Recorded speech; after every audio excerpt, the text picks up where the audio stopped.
नमस्कार, मैं doctor Leena Mishra, freelance artist and director fine art centre Azamgarh. सबसे पहले मैं अमन चक्र जी का धन्यवाद देती हूँ, जिन्होंने इस वीडियो के माध्यम से ये अवसर दिया कि मैं अपनी बात आप तक पहुँचा सकूँ। मैंने देवी अल्लाह विश्वविद्यालय से फाइन आर्ट्स में पीएचडी की है। वहीं से मैंने ड्राइंग पेंटिंग में एमए किया था। मैं गोल्ड मेडलिस्ट हूँ। इससे पहले रीवा विश्वविद्यालय से मैंने हिंदी साहित्य में एमए एमफिल किया है। 2001 में मैंने फाइन आर्ट सेंटर की शुरुआत की। अक्सर मैंने समाज में देखा कि लड़कियों को विषय चुनने को लेकर बहुत बंधन होता है। आप ये करें, ये ना करें। ये चीज़ मुझे बहुत खलती थी। इसी उद्देश्य से मैंने अपने सेंटर में एडमिशन की पहली शर्त रखी, अगर आपको कला की शिक्षा लेनी है यहाँ तो आपका लड़की होना ज़रूरी है। और पिछले 20 वर्षों से आज हज़ारों लड़कियाँ इस कला की शिक्षा में पारंगत हो रही हैं। और मेरा मानना है कि कला केवल स्वतः सुखाए नहीं होनी चाहिए, रोज़गारोन्मुख भी होनी चाहिए। इसी उद्देश्य से मैं इन बच्चों को यह अवसर प्रदान करती हूँ कि अपनी कला के माध्यम से वो आर्थिक रूप से भी सबल हो सके।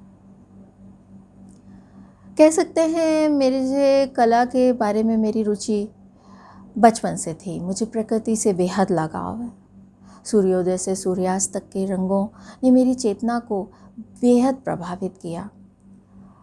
हरी तिमा, पलाश के फूलों का रंग, नदियों का कलकल बहता पानी, चिड़ियों की चहचहाहट, ये सब मेरे दिल को बहुत सुकून देते हैं। तो इस तरह से आप कह सकते हैं कि प्रकृति ही मेरी सबसे बड़ी प्रेरणा स्रोत रही है कला के क्षेत्र में आने में। पेड़ की एक पत्ती ही देखें, उसमें हरे रंग के अनेक शेड्स होते हैं जो केवल एक कलाकार की निगाह ही पहचान पाती है। क्योंकि देखिए, दृष्टि तो सबके पास है, पर कलाकार के पास दृष्टिकोण होता है।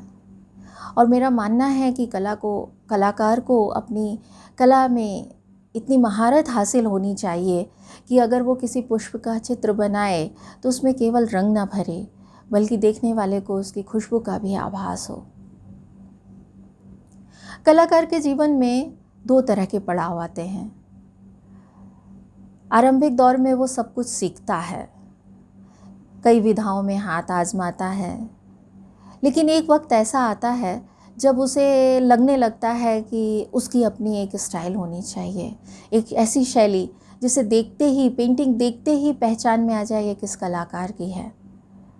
मैंने भी कई विधाओं में शिक्षा ली है, लेकिन प्रेजेंटली मैं एक्रेलिक कलर में वाइट बेस टेक्सचर के साथ काम करती हूँ। शुरुआत में से ही मेरे मन में हमेशा ये विचार कौंते थे, जीव कहाँ से आता है, कहाँ चला जाता है, ये कैसा जीवन चक्र है। तो जल, अग्नि, वायु, पृथ्वी और आकाश से बना ये जीव मेरी पेंटिंग में कहीं ना कहीं उतरने लगा। और इस तरह पंचतत्व विषय पर मैंने काफ़ी काम किया है। और मैं मानती हूँ कि कला हमें आध्यात्मिकता की ओर ले जाती है, उस परम चेतना से जोड़ती है। तो आपको अच्छा लगता है वो आपकी पेंटिंग्स में परिलक्षित होता है। इस तरह के विषय ही मेरी पेंटिंग में उतरते हैं और मेरे दिल को सुकून देते हैं। मुझे अच्छा लगता है ये रचना। पिछले 20 वर्षों में मैंने करीब 40 से 50 पेंटिंग प्रतियोगिता और प्रदर्शनी में प्रतिभाग किया। ईश्वर की कृपा से मुझे 15 राष्ट्रीय अवार्ड मिले, कला प्रतिष्ठा, नारी शक्ति सम्मान, Amrita Shergil award, best artist award, top artist of the year इत्यादि। आजमगढ़ में मैंने 12 चित्रकला प्रदर्शनी आयोजित की, 15 वर्कशॉप की और 3 राष्ट्रीय स्तर की ऑनलाइन पेंटिंग प्रतियोगिताएं मैं यहाँ रहते हुए आयोजित कर चुकी हूँ।